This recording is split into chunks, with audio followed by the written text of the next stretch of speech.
Bob, the players said halftime speech was entertaining, I guess. Difference between the end of the first half, beginning of the second.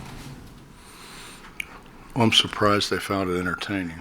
That's my one out there. We stopped playing. I mean, we just kind of stopped playing. And they started making some shots. They struggled to make shots early, and then we just kind of stopped playing, and it gave them too many opportunities. We didn't rebound the ball. We were just kind of standing around staring for a while, and kind of woke up at halftime.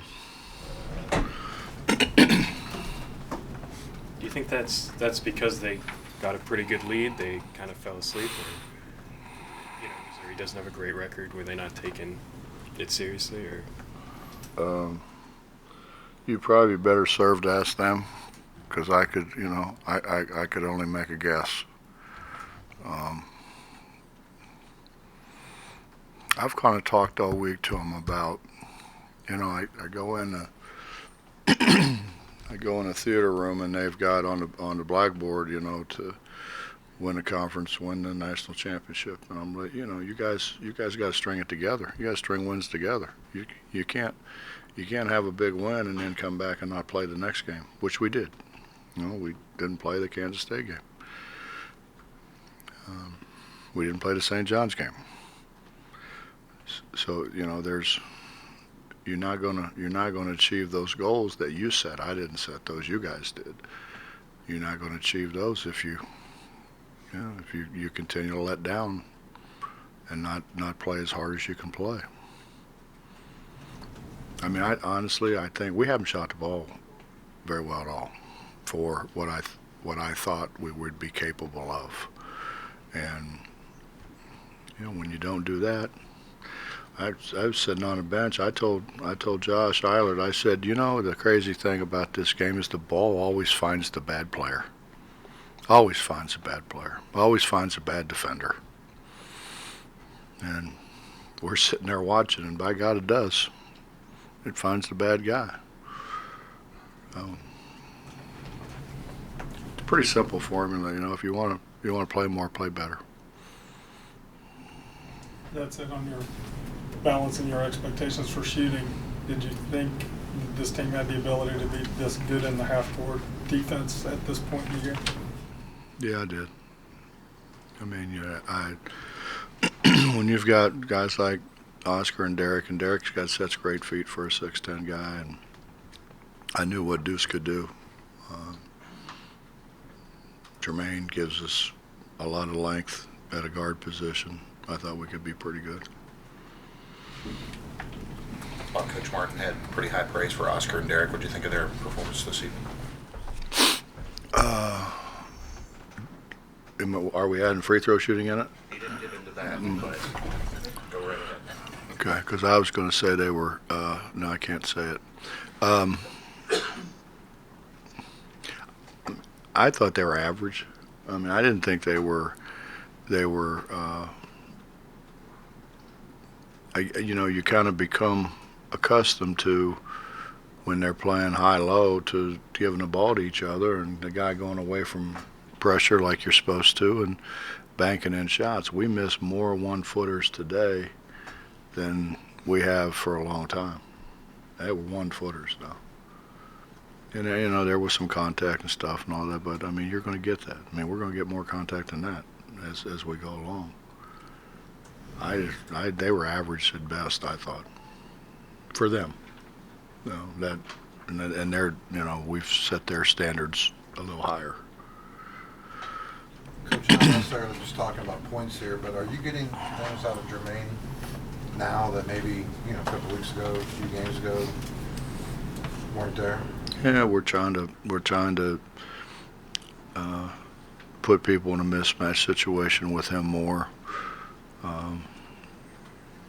I think the biggest thing is he helps us rebound at both ends. He keeps balls alive. He rebounds. We have these spells where we're just like out there.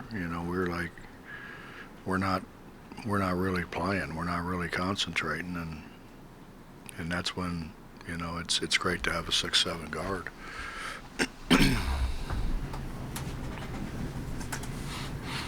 Bob Mess probably told you where this win stands on the all-time career list. Your thoughts as you... They announced it out there about 10 times. It was hard not to. So you didn't even mention. Yeah, it was not. It's hard not to hear. I don't know. You know, I used to sit there and listen to my dad. And, you know, my dad's one of the winningest coaches in the history of Ohio high school, and they used to say to him, yeah, you know, that was win number whatever, and you know, you just tied so and so or whatever. And his response always was, he said, man, that just means I'm old. And you look at every one of those guys on there, they're old, you know? So, I don't know. I mean, I have never been caught up in that. I'm more caught up in we're 16-3, you know, and we need to be about, whatever, 29-3 or more than that, I guess, if we're going to win the conference tournament. Did you ever meet Adolph Rupp? No, well, kind of, sort of in the hallway one time. We were playing UKIT, and he was in a wheelchair in the hallway. That's my only encounter with him. They didn't recruit me. Have you ever had a walk-on as popular as Spencer Mackey is right now?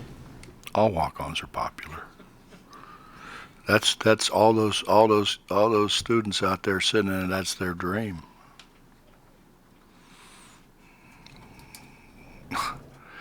How's he bank it in?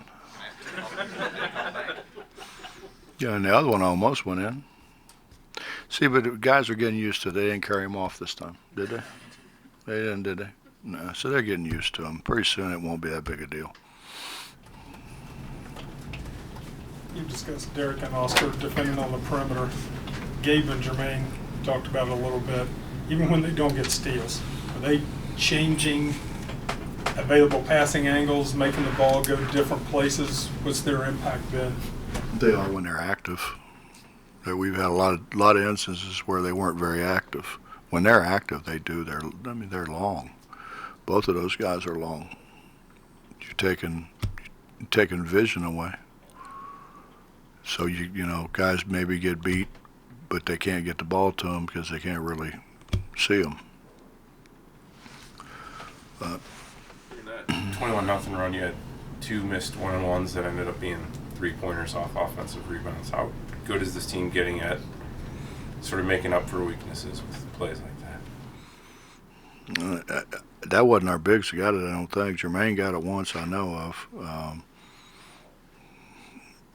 If we're going to keep shooting it that bad, we're going to have to work on rebounding at the free throw line, which I haven't done. I mean, I've done in the past, but I haven't done.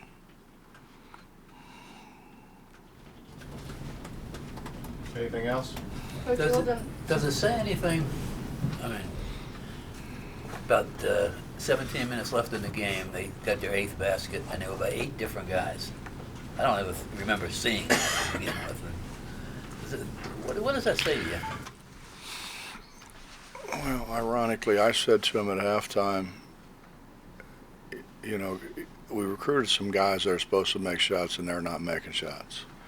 And so if you don't make shots and you're our worst defender, you're probably not going to play very much. And that's on you. That's not anybody else. That's on you. But we play a lot of guys. I mean, if we had played, I'm talking about them. I know, but them. Yeah, they had 8 baskets by 8 different players. Well, we were flying around pretty good in the second half. We were flying around, and they passed it enough and had enough patience to get somebody wide open. But we were flying around. I thought we were making pretty good rotations. Along those lines, they shot 28% from the field. Is that more bad offense or good defense? They did. I don't know. I mean, depends on how you want to look at it. If we shot 28%, I'd say we sucked on offense. No, but I mean, it depends on how you look at it. Look at Oscar's play that he made the other night. That's late in the game with a big lead. Deuce kind of had a similar play tonight where he's diving on the floor and you guys are up 25 at the time late in the game. Guys talked about team beginning to get more of a killer instinct to put the boot on the throat kind of thing, said they weren't very good at the beginning of the year, getting better at it now. Would you agree? And plays like that make a difference? Or? They're conditioned to do that. You know, they're not. If you look at the guys who get hurt, generally they're the last guy to the floor. They're the guys who get somebody, whacks their knee and tears a meniscus or something because they're standing there watching. You don't get hurt diving on the floor. Maybe sometimes some guy dives on your head, but they've legislated a lot of that out so that doesn't happen very, very often, maybe once in a great while. Bob Taz saw a couple go through tonight. You get the sense that confidence is starting to come for him. That what now? Confidence starting to come for Taz after seeing a few shots going. Yeah, I think so. I tell you what, he's worked his butt off. I mean, he's like Larry said to me, the first perimeter guy who you want. I said Taz. I mean, he's earned it. He's worked like crazy. He hadn't pouted. He hadn't, he's in there. He wasn't a very good defender, as he shouldn't have been, because he was getting 30 a game for, You don't want your guy getting 30 a game to get in foul trouble. So, but he's worked at it. He's gotten better and better, and the ball's starting to go in for him. See the ball go in makes a world of difference.